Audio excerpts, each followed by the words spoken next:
오늘 우리에게 주시는 하나님 말씀은 창세기 3장 11절에서 21절 말씀입니다. 저 한 절씩 교독하도록 하겠습니다. 이르시되 누가 너의 벗었음을 내게 알렸느냐? 내가 내게 먹지 말라 명한 그 나무 열매를 네가 먹었느냐? 아담이 이르되 하나님이 주셔서 나와 함께 있게 하신 여자 그가 그 나무 열매를 내게 주므로 내가 먹었나이다. 여호와 하나님이 여자에게 이르시되 네가 어찌하여 이렇게 하였느냐? 여자가 이르되 뱀이 나를 꿰므로 내가 먹었나이다. 여호와 하나님이 뱀에게 이르시되 내가 이렇게 하였으니 내가 모든 가축과들의 모든 짐승보다 더욱 저주를 받아 배로 다니고 살아있는 동안 흙을 먹을지니라. 내가 너로 여자와 원수가 되게 하고 네 후손도 여자의 후손과 원수가 되게 하리니 여자의 후손은 네 머리를 상하게 할 것이요 너는 그의 발꿈치를 상하게 할 것이니라 하시고, 또 여자에게 이르시되 내가 내게 임신하는 고통을 크게 더하리니 내가 수고하고 자식을 낳을 것이며 너는 남편을 원하고 남편은 너를 다스릴 것이니라 하시고,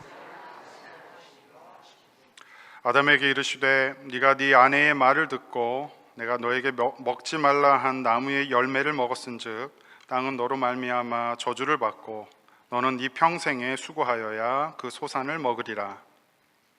땅이 내게 가시덤불과 엉겅퀴를 낼 것이라. 내가 먹을 것은 밭의 채소인즉 네가 흙으로 돌아갈 때까지 얼굴에 땀을 흘려야 먹을 것을 먹으리니 네가 그것에서 취함을 입었음이라. 너는 흙이니 흙으로 돌아갈 것이니라 하시니라. 아담이 그의 아내의 이름을 하와라 불렀으니 그는 모든 산자의 어머니가 됨이더라. 함께요. 여호와 하나님이 아담과 그의 아내를 위하여 가죽옷을 지어 입히시니라. 아멘. 이 시간 성가대 할렐루야. 우리 교회 여러분 진심으로 환영합니다. 반갑습니다.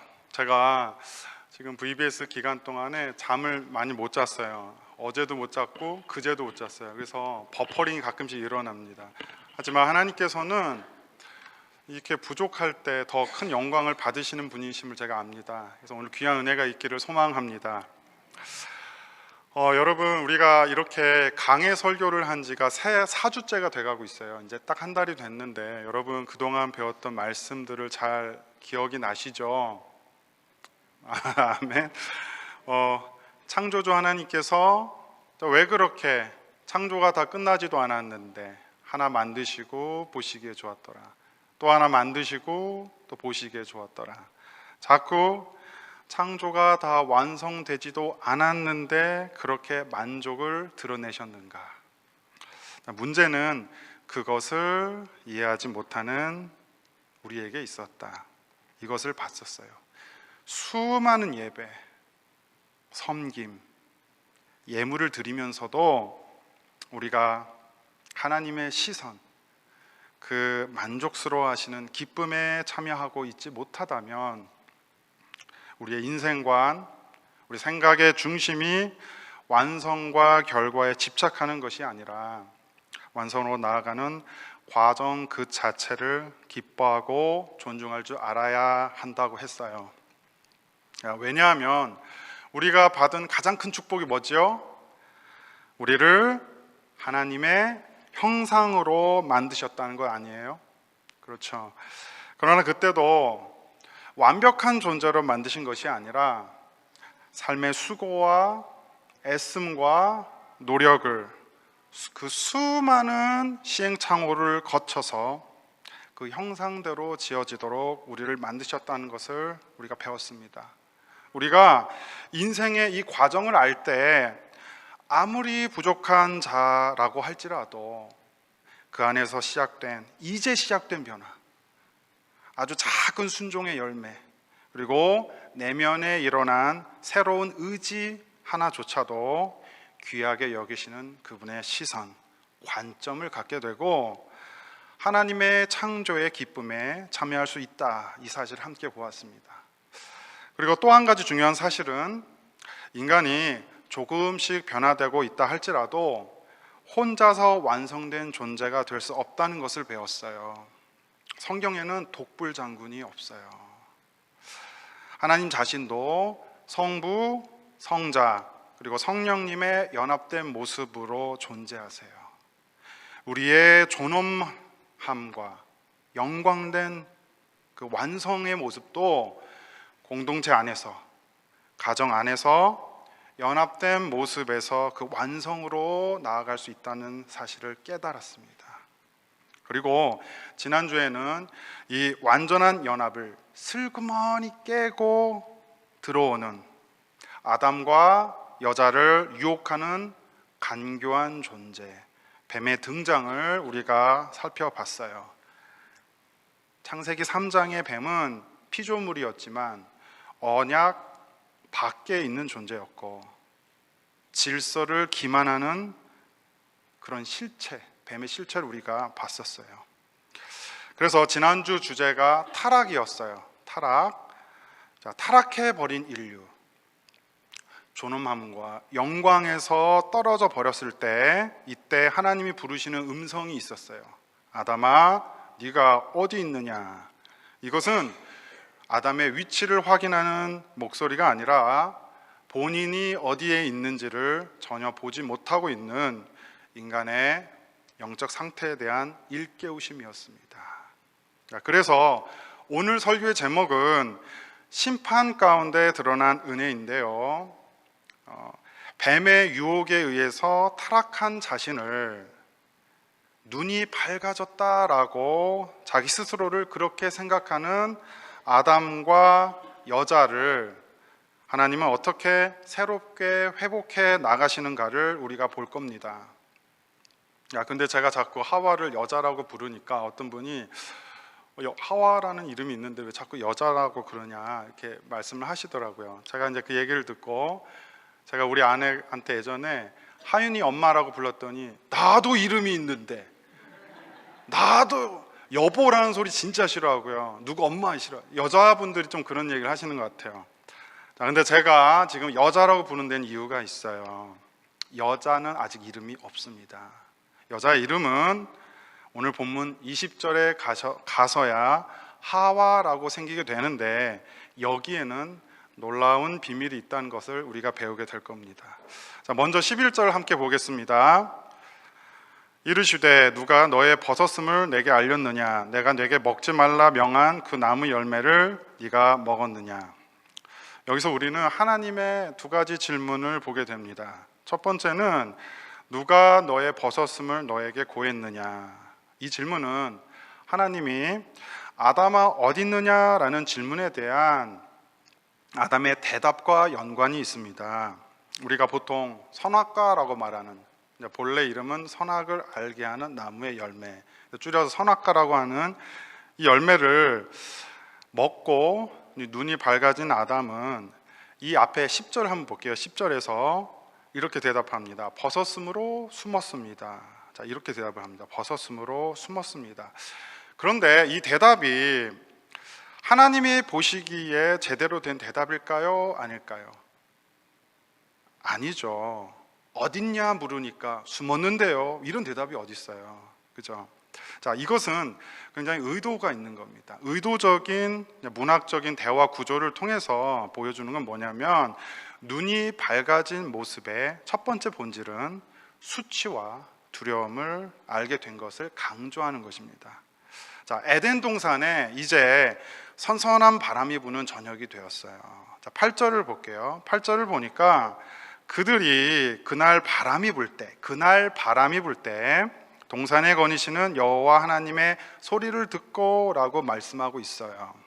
자, 이 시간적인 배경을 저녁으로 보는 데는 두 가지 이유가 있습니다. 첫 번째 이유는 그날 바람이라는 표현은 고대 그리스어 번역본에 70인역이 있는데 거기서 저녁대로 번역하기 때문이에요. 대부분은 이 전통을 따르고 있습니다. 그리고 이제 그날 바람이라고 하는 히브리어 원문을 찾아보니까 러루힘 하욤이라고 하네요. 러루힘 하욤이라고 하는데 이 표현을 직역하면 날의 바람이라는 뜻이에요. 이 표현에 대해서 대부분의 학자들은 이렇게 얘기합니다. 팔레스타인 지역은 낮에는 너무 덥기 때문에 그 낮 시간이 끝나가면서 이제 선선히 불어오는 시간을 기다린다. 우리 그 선선한 바람을 기다린다라는 뜻으로 관용적으로 쓰이는 표현이라고 말합니다. 그래서 그 당시 사람들이 날의 바람 이렇게 말하면 선선해지는 오후의 바람이구나라고 탁 알아들었다고 합니다. 자, 그러나 여기에서 더 중요한 신학적인 해석 포인트가 있어요. 아담과 여자가 수치와 두려움을 알게 되자 맨 처음 한 일이 뭐였죠? 무화과 나무 잎을 엮어서 치마를 만들었어요. 우리는 언제 그들이 그 치마를 만들었는지는 알 수 없지만 우리가 그럼에도 불구하고 8절을 보면서 이때 때가 저녁이 되었구나 라고 보는 이유는 21절에서 하나님이 아담과 그의 아내를 위하여 가죽 옷을 지어 입히셨다, 이 표현을 통해서 이제 그렇게 생각하는 거예요. 왜냐하면 가죽 옷이 필요했던 이유는 시간이 흘러 나뭇잎이 말라가는 시점이었을 거다라고 많은 번역가들이 이해하고 있기 때문입니다. 자, 여기서 우리가 알게 되는 눈이 밝아진 모습의 두 번째 본질은 그들은 자신의 죄를 스스로 해결하려 하기 시작했다는 거예요. 자신의 죄를 내가 잎을 엮고 내가 치마를 만들어서 스스로 해결하려 했다. 여러분, 하나님 앞에서 창피하고 부끄러워지니까 자신의 힘으로 그 창피함을 가리려고 자구책을 고안했던 겁니다. 자, 우리도 이럴 때가 많아요. 우리도 하나님 앞에서 떳떳하지 못할 때 우리가 어떤 모습으로 하나님 앞에 있는지 한번 보십시오. 여러분, 그러나 신자로서 우리가 스스로 당당해지려고 하지 마세요. 솔직해지세요. 나의 무화과 나뭇잎은 어느 것도 가려주질 못해요. 자, 아담이 아무리 자신의 수치를 가린다고 선택한 그 최고의 방법, 무화과 나뭇잎이죠. 근데 그 방법도, 그 수단도 소용이 없었어요. 무화과 잎이 말라버렸다라는 것은 하나님의 심판 앞에 그 어떤 인간의 자구책도 완벽하지 못하다라는 것을 말하고 있어요. 사랑하는 성도 여러분, 우리에게 날마다 우리가 은혜 없이는 우리가 설 수 없다고 고백하는 심령이 가난한 축복이 있기를 축복합니다. 자, 그래서 이 저녁 때가 되어 하나님이 동산을 거니시는 소리에 깜짝 놀라 아담과 하와가 숨은 거예요. 자, 숨어 좀 이러고 있는 겁니다. 자, 왜 그랬겠어요? 말라버린 잎사귀로 가릴 수가 없는 거예요. 자, 이런 맥락에서 두 번째 질문을 하십니다. 먹지 말라 명한 그 나무 열매를 네가 먹었느냐? 자, 이 질문은 우리가 자세히 읽어보면 이 앞에 하나님과 아담의 대화와 별다른 관련성이 없어요, 사실은. 자, 보세요. 앞에서 아담은 이렇게 얘기합니다. 제가 벗었습니다. 그래서 숨었습니다 라고 말했고, 하나님은 누가 벗었다고 말해줬느냐라고 말씀하셨는데 갑자기 이 대화에 바로 이어서 아무런 상관이 없는 질문이 툭 튀어나온 겁니다. 자, 왜 갑자기 이런 질문을 하시는 것일까요? 여기에는 하나님의 의도가 있습니다. 여기서 나타나는 눈이 밝아진 모습의 세 번째 본질은 회개하지 않는다입니다. 아담은 하나님 앞에서 회개하지 않았어요.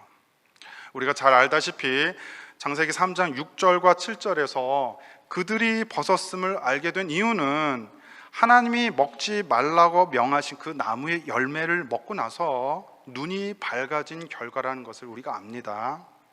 그런데 하나님은 죄를 처음 접한 이들이, 수치와 창피함을 처음 접한 이들이 이제 어떻게 해야 될지 모르는 거예요. 처음 죄를 접했기 때문에. 이때 하나님이 어떻게 하셨는가를 우리가 봐야 돼요. 하나님은 어떻게 하셨는가? 본문이 말씀하시는 바는 하나님은 그들을 바로 정죄하거나 벌을 선포하시지 않으시고 먼저 그 전에 물어보십니다. 누가 너에게 벗었다고 했느냐? 네가 그 열매를 먹었느냐? 이런 질문을 던지시는 거예요.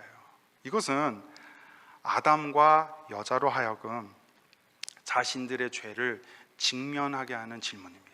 그 죄를 직면하게 하셨어요. 자, 하나님이 몰라서 물어보셨을 리가 없어요. 그죠?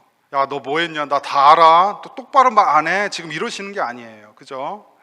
너무나 수치스럽고 두려운 자신의 죄를 다룰 수 있도록 솔직하고 정직한 고백을 이끌어내시려는 겁니다.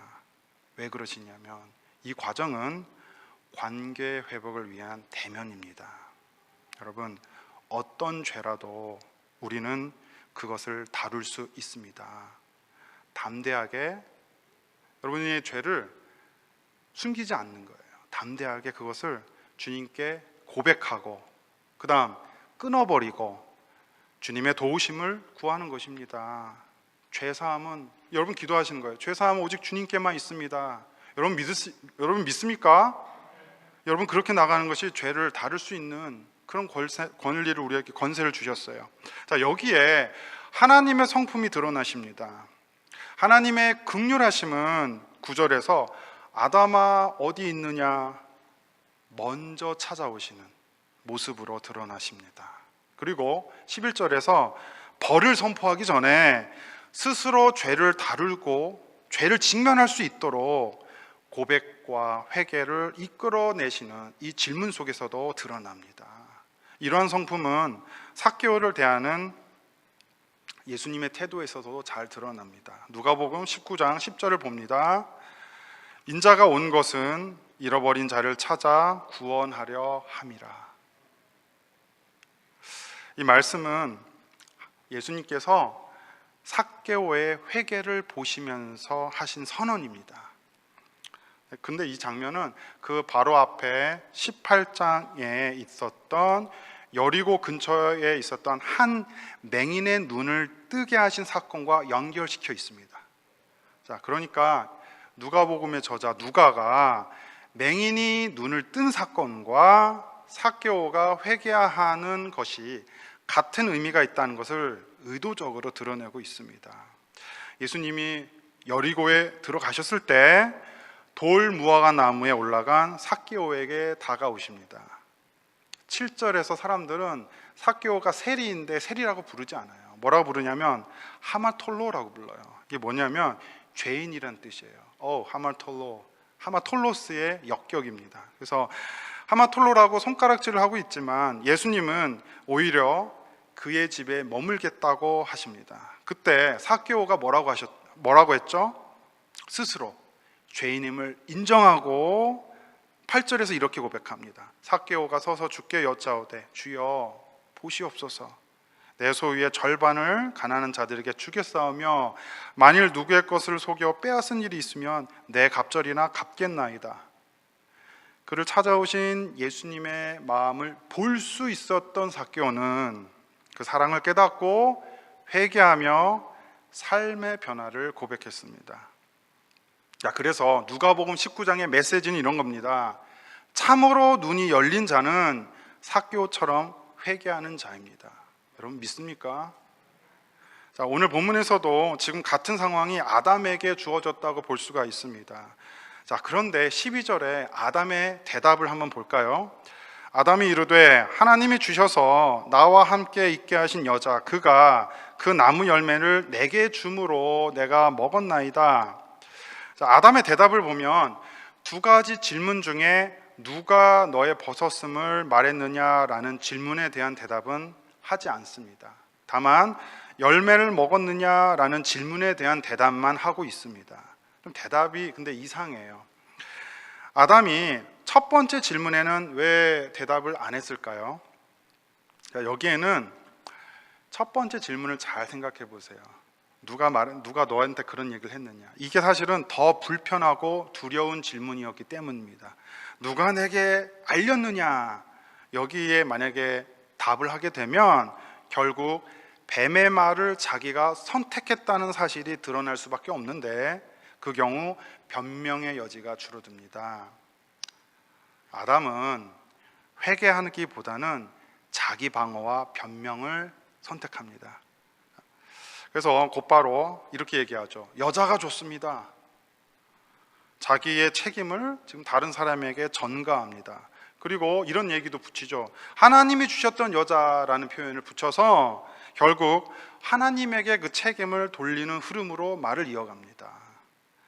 자, 그래서 많은 학자들이 이 대답을 하나님께 대한 아담의 간접적인 반역으로 정의합니다. 자, 13절의 여자의 대답도 마찬가지입니다. 13절을 볼까요? 여호와 하나님이 여자에게 이르시되 네가 어찌하여 이렇게 하였느냐? 여자가 이르되 뱀이 나를 꿰므로 내가 먹었나이다. 야, 여자도 자기 변명을 하기 위해 뱀을 비난합니다. 그러나 여자의 대답은 조금 복잡합니다. 자, 먼저 뱀이라는 피조물을 만든 이는 하나님이지요. 그러니까 하나님도 책임이 있다는 사실을 넌지시 이야기하고 있는 거예요. 그리고 창세기 2장 15절에 보면 하나님이 여자가 아니라 아담에게 명령을 하십니다. 동산을 경작하고 지켜라 라고 얘기를 하십니다. 그래서 결국 뱀이라는 이 이질적인 존재가 동산 안에 있게 됐고, 그래서 자기가 뱀에게 꼬드김을 당했던 건 누구의 탓일 수 있다는 거예요? 아담의 잘못이 있다는 겁니다. 여자의 이 짧은 대답에는 참 복잡한 의미를 담고 있습니다. 이걸 보면 남자보다 여자가 확실히 복잡하다 이런 생각을 하면 안 되겠죠, 제가. 자, 그러나 이런 구절들이 보여주는 참 의미는 이들이 하나님의 형상을 잃었구나를 보게 됩니다. 뱀뿐 아니라 죄를 다스려야 하는데 눈이 밝아졌다는 것은 회개와 고백의 자리로 가지 못한다는 것을 보여주고 있습니다. 14절을 볼까요? 여호와 하나님이 뱀에게 이르시되 네가 이렇게 하였으니 네가 모든 가축과 들의 모든 짐승보다 더욱 저주를 받아 배로 다니고 살아있는 동안 흙을 먹을지니라. 14절은 두 가지 특징이 있습니다. 첫 번째는 하나님의 명령을 어긴 것은 아담과 여자인데 이들에게는 하나님이 그들을 회개로 인도하기 위해 죄를 대면시키고 고백을 이끌어내십니다. 대화를 하고 계세요, 지금. 그런데 뱀은 아무런 질문을 받지 못하고 있어요. 하나님은 곧바로 뱀을 심판해 버리십니다. 그리고 두 번째 특징은 뱀에게는 저주라는 표현을 쓰세요. 직접적으로 저주를 하세요. 아담과 여자가 받게 된 고통은 죄의 결과로 나타난 것이지 저주가 아닙니다. 지금 이 이야기 전체에서 저주를 받은 것은 뱀과 땅 두 가지뿐입니다. 뱀은 여자와 원수가 되고 땅은 남자와 원수가 됩니다. 15절을 봅니다. 내가 너로 여자와 원수가 되게 하고 내 후손도 여자의 후손과 원수가 되게 하리니 여자의 후손은 네 머리를 상하게 할 것이요 너는 그의 발꿈치를 상하게 할 것이니라 하시고, 자, 여기서 후손을 가리키는 히브리어의 원래 뜻은 후손이 아니라 씨라는 단어예요. 제라라고 하는데 이게 단수 형태로 쓰입니다. 자, 그래서 학자들 사이에서는 이것이 집합적인 의미를 나타낸다고 주장하는 사람들이 많이 있어요. 그래서 여자의 씨와 뱀의 씨가 서로 원수가 된다는 것은 의인 집단과 악인 집단의 충돌로 봐야 한다고 주장하는 해석이 있습니다. 자, 반면에 같은 구절 안에 그는 네 머리를 상하게 할 것이다 라고 했을 때 그는 3인칭 단수로 쓰였습니다. 그래서 한 사람의 특정한 인물을 가리킨다고 하는 해석으로 갈립니다. 그래서 이 구절은 앞으로 오실 메시아를 뜻한다. 그래서 창세기 3장 15절 말씀을 원시복음이라고 말하기도 합니다. 그런데 신약에서 바울은 두 가지 해석을 다 다루고 있습니다. 먼저 로마서 16장 20절을 볼게요. 평강의 하나님께서 속히 사탄을 너희 발 아래에서 상하게 하시리라. 우리 주 예수의 은혜가 너희에게 있을지어다. 여기서는 너희라고 하는 집단적 개념이 등장합니다. 첫 번째 해석을 뜻하는 거예요. 사탄을 발 아래 밟는데 너희라는 표현을 쓰고 있어요. 자, 이번에는 갈라디아서 3장 16절을 봅니다. 갈라디아서도 바울이 쓴 거예요. 이 약속들은 아브라함과 그 후손 자손에게 말씀하신 것인데 여럿을 가리켜 그 자손들이라 하지 아니하시고 오직 한 사람을 가리켜 네 자손이라 하셨으니 곧 그리스도라. 자, 갈라디아서에서는 구약의 여러 약속들이 한 분 메시아 예수 그리스도 안에서 궁극적으로 성취된다는 것으로 설명합니다. 여기서 궁극적으로 성취된다는 뜻은, 자, 하나님은 자신의 언약 백성 이스라엘에게 약속을 성취시켰습니다. 성취를 시켰지만 결국에 가서는 그 약속의 참 의미를 그리스도 안에서 대표적으로 실현시키셨다는 것으로 이해되어집니다. 자, 여러분, 바울의 이 해석은 우리가 받은 구원이 무엇인지를 잘 보여줍니다. 우리가 그리스도를 나의 왕, 나의 주라고 고백한다는 것은 우리가 그분의 통치 영역 안에 있다, 집단적으로 있다는 것을 이야기합니다. 그래서 예수님은 그분의 백성, 우리를 포함한 그분의 백성을 대표하여 하나님의 언약과 약속, 축복, 의 모든 것을 완전히 이루셨습니다. 자, 그래서 그리스도라는 대표성 안에 우리 하나님 백성, 의인 집단이 포함되어 있습니다. 이 말은 우리가 그리스도와 연합되어 있지 않다면 그 어떤 축복도, 약속도, 의도 이루지 못한다는 것을 의미합니다. 그래서 우리가 회개한다는 것은 그리스도와의 이 연합을 회복하는 과정입니다. 그분이 모든 의를 성취하셨기 때문에 우리는 무화과 나뭇잎으로 가리는 게 아니에요. 우리는 단지 솔직한 고백으로 이 연합의 관계를 회복하는 겁니다. 그리고 그 안에 있는 생명을 누리게 됩니다. 여러분 믿으십니까? 자, 이제 17절을 봅니다. 아담에게 이르시되 네가 네 아내의 말을 듣고 내가 네게 먹지 말라 한 나무의 열매를 먹었은즉 땅은 너로 말미암아 저주를 받고 너는 네 평생에 수고하여야 그 소산을 먹으리라. 17절에서 아담은 아내의 말을 듣고 선악과를 먹었다고 얘기하고 있습니다. 여기서 말하는 아내는 단순히 배우자를 뜻하지 않습니다.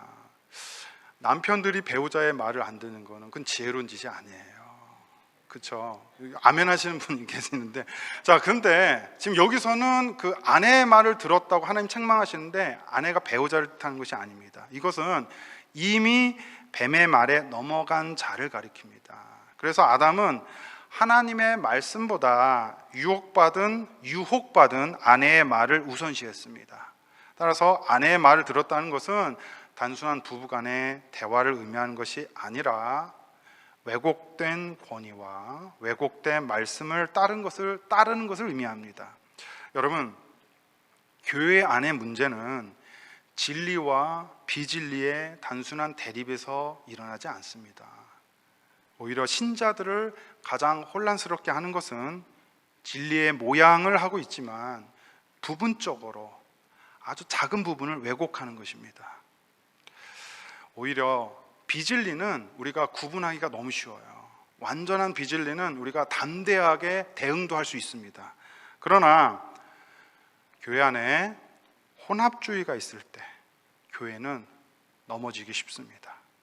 여러분, 재미로라도 아니면 문화라는 핑계로 세상의 것을 교회에서 하지 마십시오. 하나님은 저주를 2가지만 하셨는데 섞이게 했던 뱀, 그리고 그 혼합된 배경이 되었던 땅을 저주하셨습니다. 뱀에게 하신 저주, 흙을 먹는다라는 것은 단순히 먹이의 제한만을 뜻하지 않습니다. 흙을 먹는 거예요. 흙에선 생명이 자라야 되는데 흙을 먹어버리는 거예요. 그러면 이건 뭐냐면 낮아짐과 수치, 그리고 생명력의 차단을 의미합니다. 흙이 먹어버려서, 흙이 없으니까요. 자, 뱀은 하나님의 창조 질서 안에서 하위로 강등되어 버렸습니다. 그리고 모든 피조물 중 바닥에 위치하게 된 것입니다. 자, 그러나 마지막 20절과 21절에서 하나님은 회복을 하게 하십니다. 20절을 봅니다. 아담이 그의 아내의 이름을 하와라 불렀으니 그는 모든 산자의 어머니가 됨이더라. 자, 모든 심판이 선언된 뒤에 여자는 하와라는 이름을 갖게 됩니다. 히브리어로 하와는 하와가 아니에요. 하바예요, 하바. 근데 이게 하바가 뭐냐면 하야라고 하는 살다, 살아있다, 생명이 존재한다라는 동사에서 온 단어입니다. 그래서 하바는 모든 생명의 어머니라는 뜻이 됩니다. 그래서 아담이 여자의 이름을 새로 부르는 이 행위는 그냥 단순히 이름을 지어주는 것 이상의 의미가 있습니다. 그것은 뭐냐면 살아날 것이다 라는 회복을 믿는 신앙을 고백하는 행위입니다. 회복에 대한 신앙 고백. 그래서 하나님께서 약속하신 구원의 소망을 붙잡는 행위입니다. 그리고 하나님의 긍휼하심이 뒤이어 나타납니다. 21절을 봅니다. 여호와 하나님이 아담과 그의 아내를 위하여 가죽옷을 지어 입히시니라. 자, 여기서 하나님이 가죽옷을 직접 지어 입히셨다는 사실은 하나님이 능동적으로 긍휼을 베푸시는 분이라는 뜻입니다. 하나님은 우리 애들이 뭐 이제 어쩔 수 없잖아 이렇게 된 거, 이런 분이 아닌 거예요. 뭐 이렇게 된 거 어쩔 수 없이 마지못해 어떤 은혜를 베푸시는 것이 아니라 긍휼을 베푸시는 것을 적극적으로 하신다는 뜻이에요. 그분은 죄를 덮는 걸 기뻐하세요. 그분은 관계를 회복하시는 것을 아주 즐거워하세요. 이것이 하나님의 성품이란 뜻이에요. 하나님이 지으신 옷이 왜 하필 가죽옷이었을까요? 그것은 반드시 한 생명의 피 흘림을 전제로 합니다. 하나님의 방식이에요. 회복의 방식. 아담과 하와가 만든 무화과 잎 옷은 임시 방편이고 인간적인 시도였지만 하나님이 하시는 영원한 덮음은 하나님의 방식이에요. 죄송합니다. 하나님의 방식입니다. 이것은 죄로 인한 우리의 수치를 가리시고자 우리를 위한 제물 대신 예수 그리스도의 십자가 대속 사역을 예표하고 계십니다. 그래서 오늘 이 심판의 이야기는 사실 하나님의 위대하신 성품을 드러내는 이야기입니다. 하나님의 위대하심은 너 잘못했어, 너희들은 죄인이야, 악인을 심판하실 때 드러내는 것이 아니라 죄인을 용서하실 때 더 분명히 나타납니다. 이것이 하나님의 위대하심입니다. 자, 오늘 이 말씀을 기억하면서 심판 가운데서도 용서하시기를 더 기뻐하시는 하나님, 그리고 그 사역을 이미 그리스도께서 이루어 주셨다는 이 진리 안에서 이번 주 한 주 동안에 어떤 상황 속에서도 우리가 기뻐하고 용서하고 사랑하며 살아가는 저와 여러분이 되시기를 축복합니다. 우리 다 함께 자리에서 일어나 찬양하도록 하겠습니다. 은혜 아니면 살아갈 수가 없네, 고음마저도 다 주의 것이니 세상 어떤 것도 내게 없을지라도 오직 예수뿐이네, 우리의 고백이 되기를 원합니다. 우리 함께 찬양하겠습니다.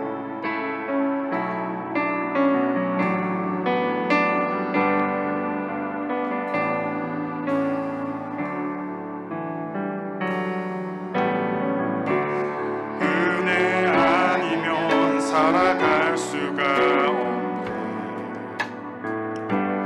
호흡마저도 다 주의 것이니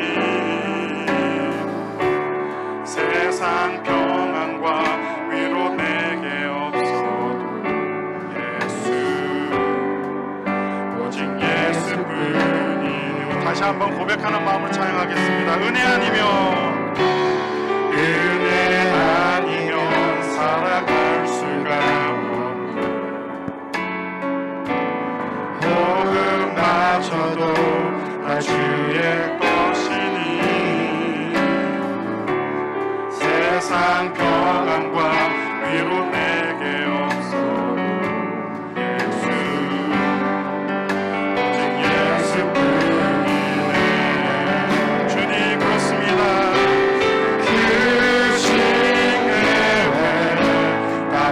수없고 작은 고난에 지쳐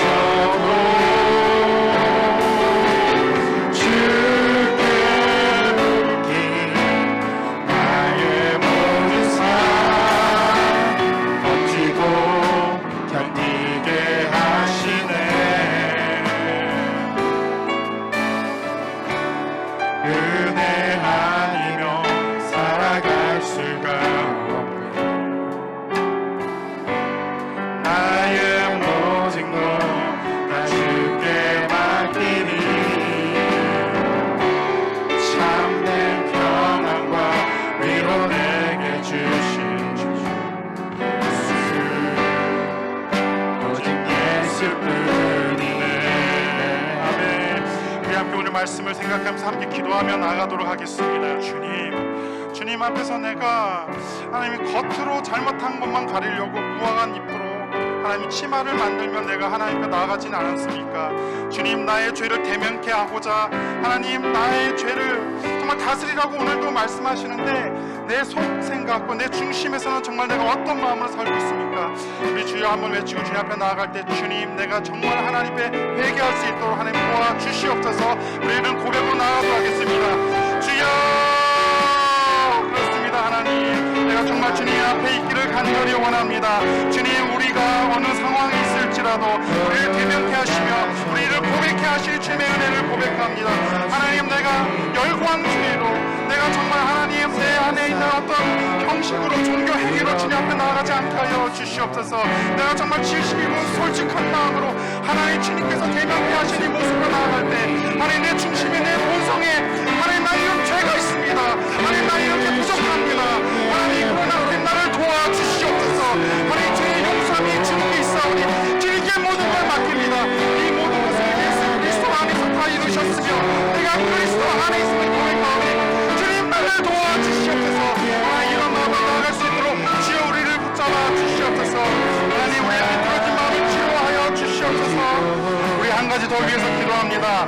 우리가 이 교회 트랜지션 기간 동안에 우리 교회를 주님의 은혜 가운데서 세워주시길 원하고 또 하나님 주님께서 예배하신 주의 사자 목사님을 보내주시옵소서. 그리스도의 심장을 가지고 어린 아이조차도 어린 영혼조차 귀하게 여기는 분, 정말 말씀 가운데 진리 가운데 온전히 서 있는 분을 주님 보내주시옵소서. 우리 함께 주여 한번 외치며 기도하며 나아가겠습니다. 주여, 그렇습니다. 하나님, 우리 교회 가운데 하나님의 선하신 계획과 주님의 놀라운 비전을 바라봅니다. 하나님, 우리가 원하신 하나님의 주님의 원하는 우리가 영적인 재건이 있기를 원합니다. 우리 교회의 체질이 변하기를 원합니다. 우리가 더욱더 찌를 가운데 서게 하여 주시옵소서. 하나님, 우리에게 예배하신 주의 사자 목사님을 하나님께 기도합니다. 하나님, 정말 어린 영혼조차도 하나님 귀하게 여기며 작은 영혼을 온 우주까지 주님의 심장을 가지고 있는 분, 하나님, 오늘 지를 가운데 말씀 가운데 온전히 서 있는 분을 기원하여 주시옵소서. 하나님, 정말 하나님 트랜지션 교회에서 우리 교회 새로워지고 하나님 허락하신 주의 사자 목사를 통해서 우리 교회가 주님께서 원하시는 모습, 우리를 향한 선하신 계획, 우리를 향한 비전 가운데 오늘 나아갈 수 있도록 주여 함께하여 주시옵소서. 주님, 그렇습니다. 주님, 사랑의 하나님, 오늘 진실로 감사합니다. 하나님, 우리가 하나님 주님 앞에서 가지고 있던 모든 무화과 남은 잎은 종교적 열심, 하나님 매일 하겠다는 단호한 결단, 이런 모든 것들 다 내려놓고 내가 그리스도 안에 있으므로 주님께 솔직하게 나가는 귀한 은혜를 더하여 주시옵소서. 날마다 우리가 예배들 드리면서 우리가 목표로 하는 거, 우리가 늘 생각해야 되는 우리 마음의 중심은 오로지 그리스도 주님과의 관계입니다. 하나님, 우리가 그것에 붙들림 바 되는 은혜를 허락하여 주시옵소서. 하나님, 우리 교회가 지금 교회 트랜지션 기간 가운데 있습니다. 하나님, 귀한 은혜를 더하여 주셔서 하나님 이 기간을 통해서 우리가 영적인 재건이 있게 하여 주옵시고 우리 교회의 체질이 변화될 수 있도록 함께하여 주시옵소서. 하나님, 또한 우리 교회에 대한 하나님의 놀라운 계획과 비전을 우리가 사모합니다. 우리 교회에 귀한 하나님의 종을 보내주셔서 정말 어린 영혼을 온 우주보다 귀하게 여겼던 주님의 심장, 말씀 가운데 성령 충만함 가운데 서 계시는 주의 사자 목사님을 보내주셔서 하나님, 이 시대에 우리 교회를 향한 하나님의 놀라운 계획과 하나님의 뜻을 이루어 주시옵소서.